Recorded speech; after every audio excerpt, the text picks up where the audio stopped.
Good morning students. अपन ने पिछले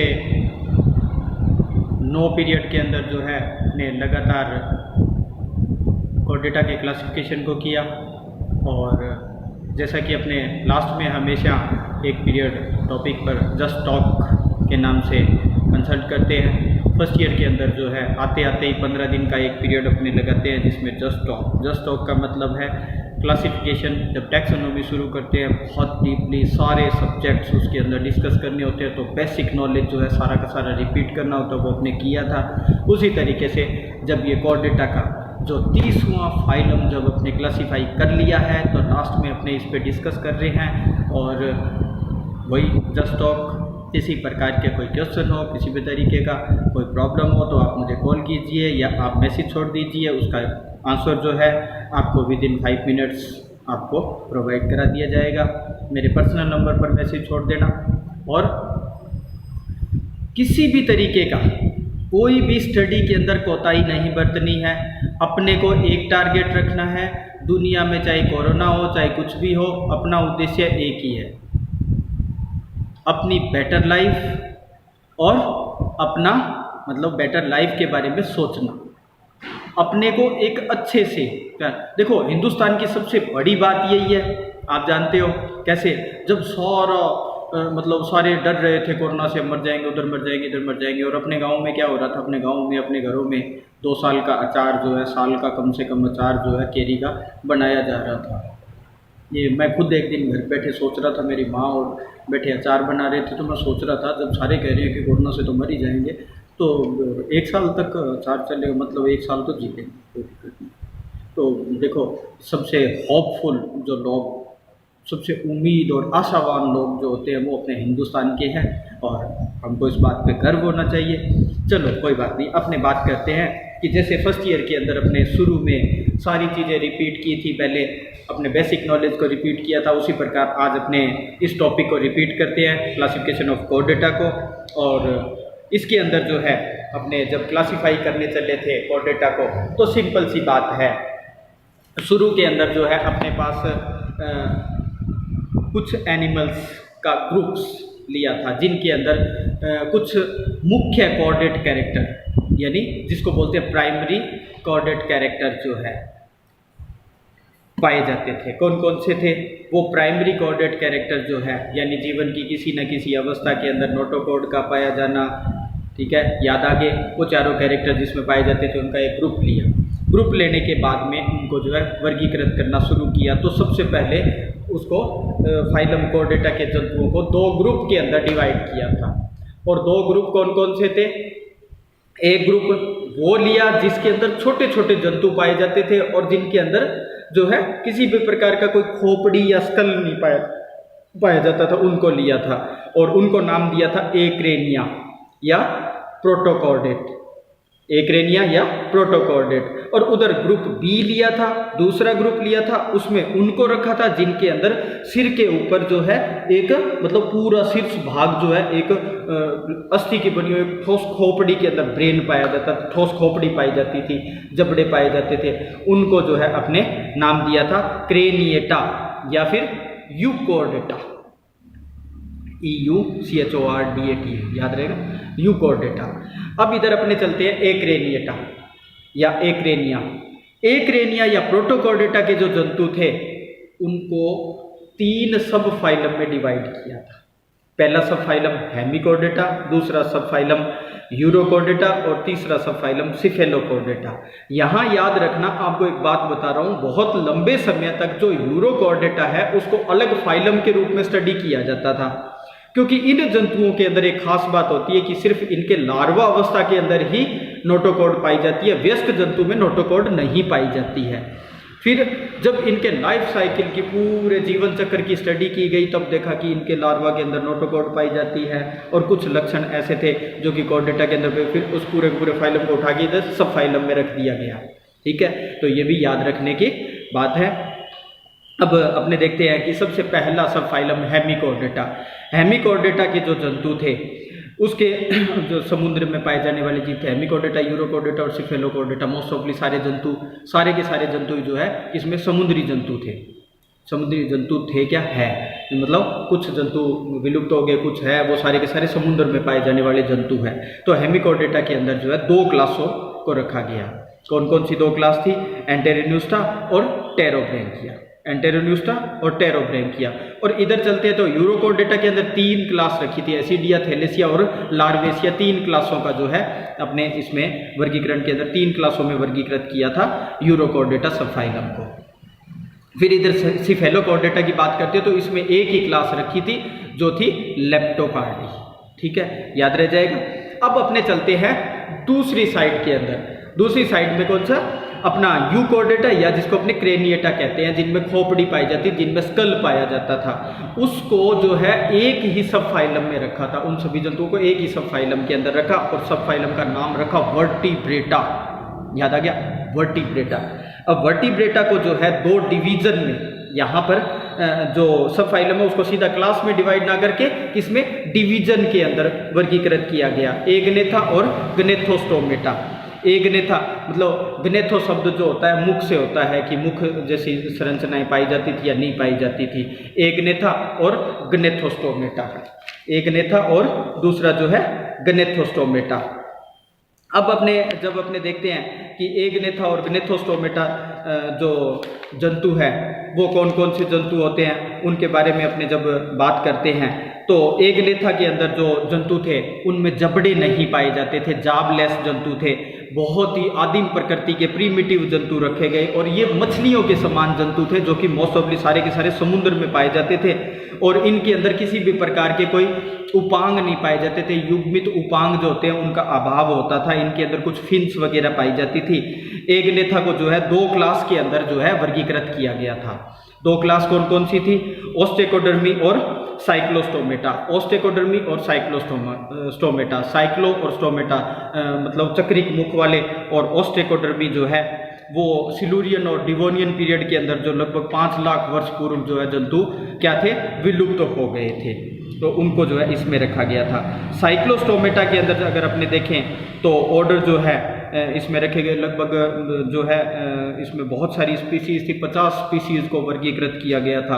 याद आ रहा है, 50 स्पीसीज को वर्गीकृत किया, जिसमें 30 पेट्राजोन्सिया एक ऑर्डर था, उसके अंदर 30 स्पीसीज जिसमें पेट्रामाइजोन, लेप्रे वगैरह जो है। दूसरा मिक्सिनोइडिया, मिक्सिनोइडिया के अंदर जो है अपने लगभग 15 से 20 जो प्रजातियाँ थी, स्पीसीज थी, उनका जो है वर्गीकरण करते थे।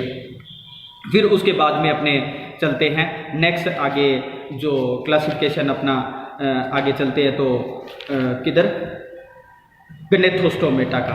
तो जब अपने ग्नेथोस्टोमेटा में जाते हैं तो ग्नेथोस्टोमेटा के जो जंतु थे उनमें वास्तविक जबड़े पाए जाते थे। सबसे मेन जो कैरेक्टर है इनका, इनमें पेड़ लिंब पाई जाती थी, युग्मित उपांग जो है वो पाए जाते थे।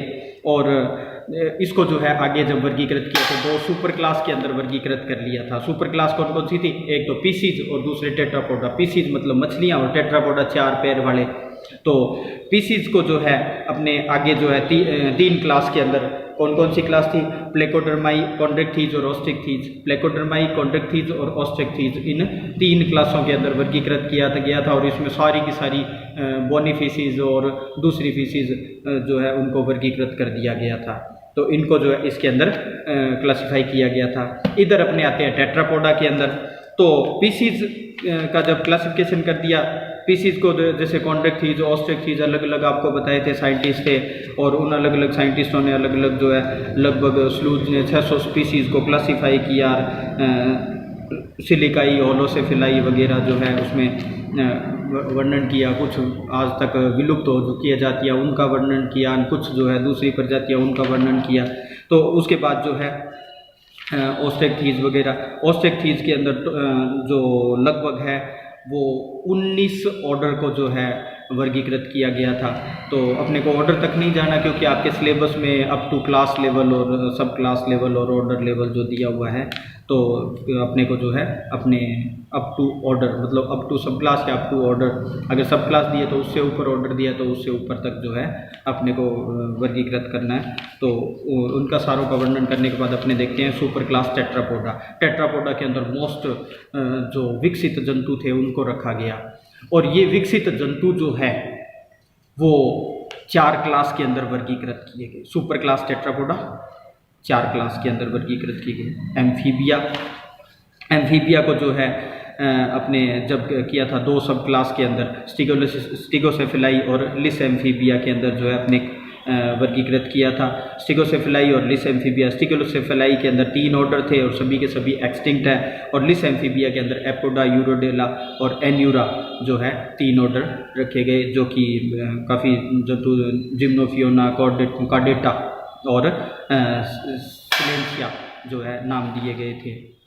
आपको याद है सुरेशिया, सेलेंसिया जो है नाम दिए गए। सुरेशिया अपने जब बागड़ी में नाम लेते हैं, किसी को सुरेशिया कहते हैं, किसी को मुकेशिया कहते हैं, तो उसी प्रकार से जो है ये सेलेंसिया नाम दिया गया। सेलेस को सेलेंसिया कह दिया, तो वो सेलेंसिया नाम दिया गया ऑर्डर, इसका जो है ऑर्डर का तो आगे वर्गीकृत कर दिया। फिर उसके बाद अपने दूसरी जो क्लास थी वो थी रेप्टाइल, और रेप्टिलिया के अंदर उन जंतुओं को रखा गया, इसमें आज तक जो जीव पाए गए थे उन जीवों में सबसे विशालकाय जीव इसी क्लास के अंदर आते हैं, जैसे डायनासोर से लेकर छिपकलियों तक जो है सारे के सारे इसमें रखे गए। और इसको जब क्लासिफाई किया गया तो इसको जो है अपने सब क्लास में डिवाइड किया गया। सब क्लास कौन कौन सी, इसको जो है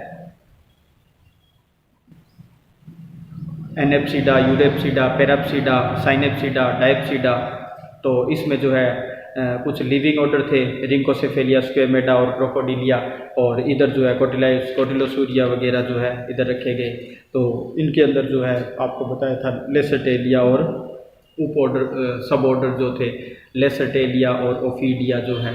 लेसरटेलिया के अंदर सारी छिपकलियाँ वगैरह रखी गई थी, और वो उनके बारे में अपने डिटेल से जो किया था। अगर कोई दिक्कत आए पूरा डिटेल में करना हो तो पीछे वाला लिंक खोल लेना। ऑनलाइन का ये फ़ायदा है कि सर को जब मर्जी चाहो दोबारा बुला सकते हो, नहीं तो मेरे को आके कहना पड़ता सर ये समझना है टॉपिक। अब इसमें ये है कि लिंक पड़ा है, उसको जस्ट दोबारा खोल, ठीक है। तो नेक्स्ट आगे जो है तीसरी अपनी जो क्लास थी वो थी एवीज। ये जंतु जो है बहुत ही मोस्ट ब्यूटीफुल एनिमल्स जो है इसमें रखे गए, और पूरे वर्ल्ड के अंदर मनुष्य जाति का खास तौर पे अपनी तरफ ध्यान आकर्षित करने वाले जंतु इसके अंदर थे। ये वार्म ब्लडेड जंतु, फ्लाइंग एनिमल थे, उड़ने वाले जंतु थे। इनके शरीर का टेम्परेचर हमेशा ज़्यादा रहता है, 100 डिग्री फ़ारेनहाइट के लगभग। इनके अग्रपाद जो थे विंग के अंदर कन्वर्ट थे, और इस प्रकार जो है ये जंतु, इनको जब क्लासीफाई किया गया तो देखो इसको तकरीबन जो है 34 ऑर्डर के अंदर जो है वर्गीकृत किया गया था। इनमें से 27 ऑर्डर जो है 34 ऑर्डर के अंदर इसको वेटमोर ने जो है 1960 के अंदर सबसे पहले क्लासिफाई किया था। याद आ गया, वेटमोर ने 1960 के अंदर जो है लगभग 9000 जीवित प्रजातियां हैं, और कुछ जो है विलुप्त हो चुकी है। 34 ऑर्डर के अंदर 27 ऑर्डर जो है जीवित जातियों के, और 7 ऑर्डर जो है एक्सटिंक्ट जातियों के। इसमें आपको बता दूं यहाँ पर कि 27 ऑर्डर जो है जीवित जातियों के, उनमें से 2 ऑर्डर अभी अभी कुछ समय पहले ही विलुप्त की श्रेणी में आए हैं, विलुप्त हो चुके हैं। उनको बुक्स में अभी तक डाटा अपडेट नहीं हुआ है, लेकिन ये जो है इधर 25 और 9 हो गए हैं। लेकिन वैसे अपने लिखेंगे तो 27 और 7 ही लिखना, क्योंकि बुक्स में अगर रेफरेंस किसी ने देख लिया तो बुक्स में तो ये लिखा हुआ मिलेगा। तो 27 प्रजातियां जो है जीवित जंतुओं की, और 27 ऑर्डर जो है जीवित जंतुओं के, और 7 ऑर्डर जो है अपने विलुप्त जंतुओं के जो है इसमें पाए जाते हैं। विभिन्न प्रकार के बहुत पुराने 1550 लाख वर्ष पूर्व जो जंतु विलुप्त हो गए थे, उनसे लेकर आज जो जंतु पाए जाते हैं उन सबको जो है इसमें वर्गीकृत किया गया है।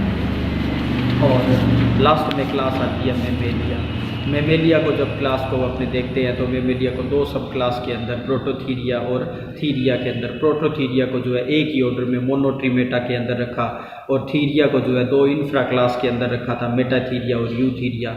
यूथीरिया को जो है 16 जो है ऑर्डर के अंदर वर्गीकृत किया था। तो इस प्रकार से जो है इन जंतुओं के, मेटाथीरिया वो जंतु जो वो मेमल जो एग देते हैं, और थीरिया के अंदर वो जंतु जो विकसित बच्चों को जन्म देते हैं। इस प्रकार से जो है इनका वर्णन किया गया था। और फिर बाद में जो है आपने ये पूरा का पूरा क्लासिफिकेशन इसका देखा था। तो अगर इसका डिटेल में आपको छूट गया हुआ है तो कल वाला लिंक खोल लेना, तो इसके अंदर जो है आपको मैमेलिया का क्लासिफिकेशन मिल जाएगा। तो इस पूरे के पूरे क्लासिफिकेशन के दौरान अगर कोई भी प्रॉब्लम आई हो, किसी भी तरीके की कोई दिक्कत हो, तो आप जो है मुझे मैसेज छोड़ सकते हैं। और आपको बार बार कहता हूँ कि फीडबैक ज़रूर दिया करें।